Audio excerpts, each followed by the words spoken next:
Welcome back to The Price of Business. I'm your host, Kevin Price, talking to you about you and your business. Really glad to have a lot of our contributors showing up today with some excellent content. We've got Doug Williamson. He's joining us here. He's the author of the book, Confessions of an American Taxpayer. Really outstanding book. It's very personal, but extremely smart. Written from someone who is in the financial realm as a CPA. How are you, Doug? Hey, Kevin, I'm doing great. And actually, it's Thoughts of an American Taxpayer. I'm sorry, Thoughts of an American Taxpayer. Thank you very much. I like the confessions part. That needs to be the follow-up. How's everything going? I'm doing well, thank you. While the country goes to hell in a handbasket, I'm doing fine. And I hope you're doing well as well. How are you? Well, I'm doing fine. I'm just...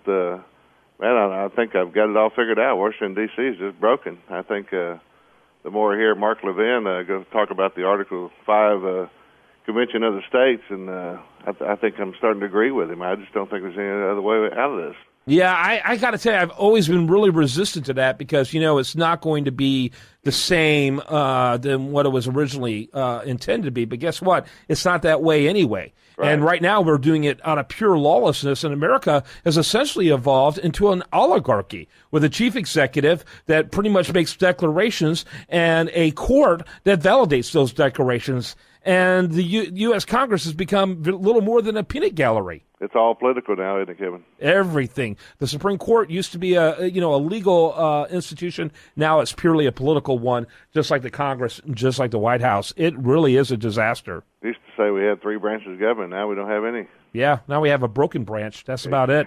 So let's talk a little bit about who might be able to help restore those branches. And I doubt seriously a single person can do that. But of the candidates out there running for president, and boy, they're sure adding new ones every day. What's your thoughts? Who do you like out there? Well, I don't know. I sort of lean toward Ted Cruz, being here in Texas and everything, and I sort of wish him and Ben Carson would sort of hook up. That would be interesting. That'll be interesting. A good ticket, I think. They'd be an interesting team. What do you think about the uproar that's gone on around Donald Trump? I'm not a Donald Trump supporter, but I think there's something interesting there. And in fact, my most recent article, it came out this week in Huffington Post, was about Donald Trump surging in the polls. And I mean, he is surging in the polls. What do you think about that? I think that's probably correct. I mean, I think what a lot of people are looking for is someone besides just a politician, because all the politicians seem to be just for themselves. I mean, they're not for the American people anymore. They're just, they don't care about us anymore. It's just how much can I get my pension this year, and how much can I raise my salary?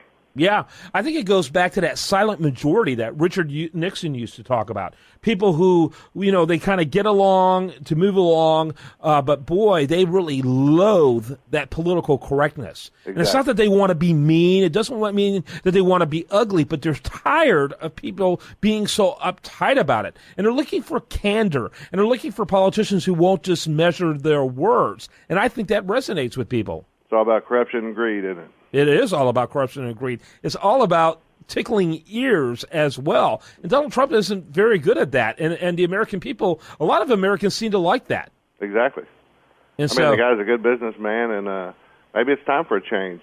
Put someone in there that does know business and knows the real world and everything. These guys have lost all connection with the people on Earth. Yeah. Of the United States, I should say. And it doesn't take long either. It's just amazing to see how some of the newer guys, the young guys, the Cruzes and the Pauls, who I still like, don't get me wrong, I think they're both great guys. Right. And I will admit, and any listener to the show knows, I really strongly favor the governor of Wisconsin, Scott Walker. Yeah. But I tell you, I'm amazed to see just how much more measured a Ted Cruz is and how much more measured a Rand Paul is than what they were just a few years ago. And they do that in order to get along in that sick environment, that weird environment called Washington, D.C. Right.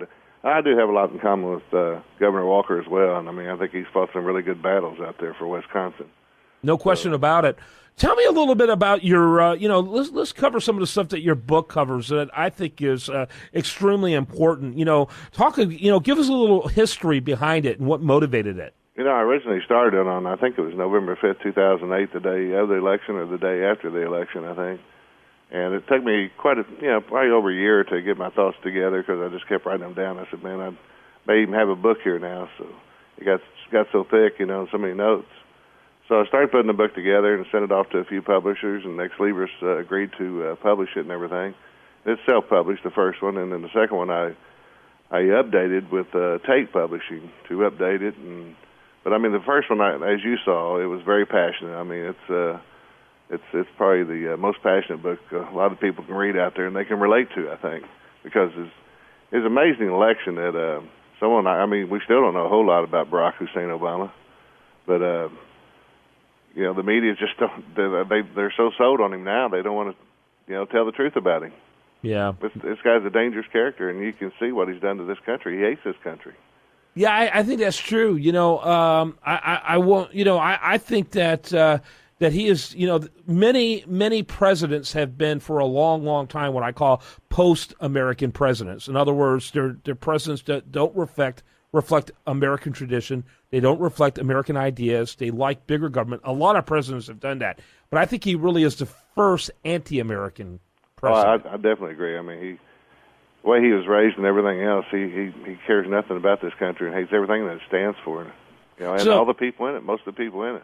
And I think America has kind of jumped the shark. I think we've become a country that's very comfortable with socialism. We become very comfortable with progressivism, and I think that's being seen in the Bernie Sanders phenomenon. What do you say about Bernie Sanders, a self-declared socialist who's bringing in his biggest event had 10,000 people in the audience versus the biggest event for Hillary that had less than 900? Right.